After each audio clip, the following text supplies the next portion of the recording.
Kenai is 82 miles long, starting at the Kenai Lake, which is the headwaters, flows down into the Cook Inlet.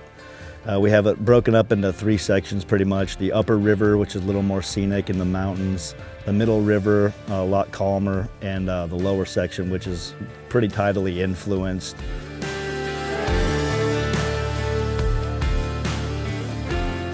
My name is Nick Holman. My wife Marina and I own Alaskan Outcast Fishing on the Kenai Peninsula here in Alaska. Spent about 30 years of my life fly fishing in Alaska, a lot of it on Kodiak Island where my family's from. Me and Marina set up shop here.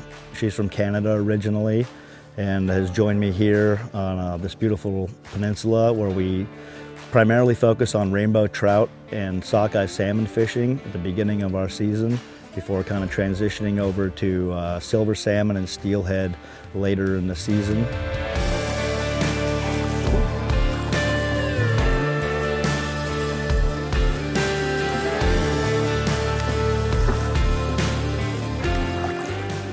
Here on the Kenai Peninsula, the Pacific salmon, specifically the sockeye salmon, are kind of the lifeblood of everything.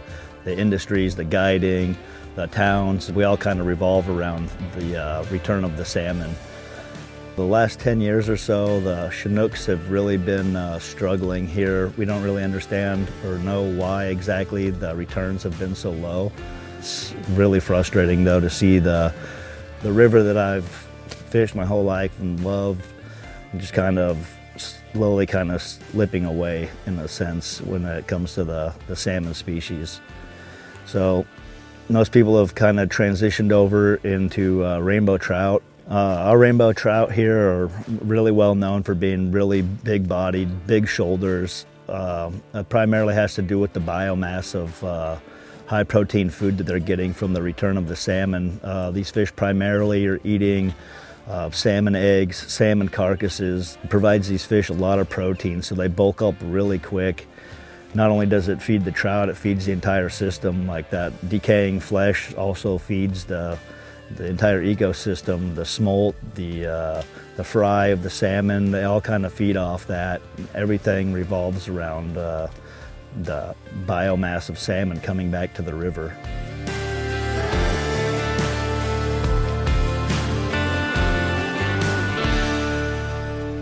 For the clients coming up, looking to get into fishing on the Kenai, line control, mending, especially stack mending, is really important to kind of work on or focus on when you're coming up here. We get out of the boat a lot and fish gravel bars, and sending long drifts and being able to stack mend your line is a really important skill here on the Kenai. You never really know what's gonna happen. Every hook set could be the fish of a lifetime. These are really strong, powerful fish. You know, I've put multiple people on 30-inch plus rainbows here.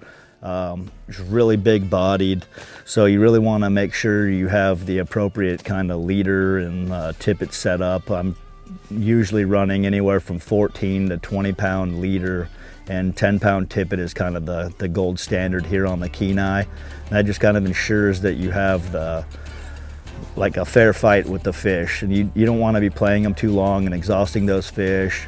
You really want to take care of them. These are wild fish, they're very special. It's really important to land those fish as quickly as possible, handle them as little as you can, and get them kicked free back into the river as fast as possible. Kenai River is definitely not a secret. It's a pretty heavily fished and heavily guided river. But despite that, it's kind of a testament to what an amazing fishery it is. Every single day, this river is cranking out fish of a lifetime, trophy fish every single day.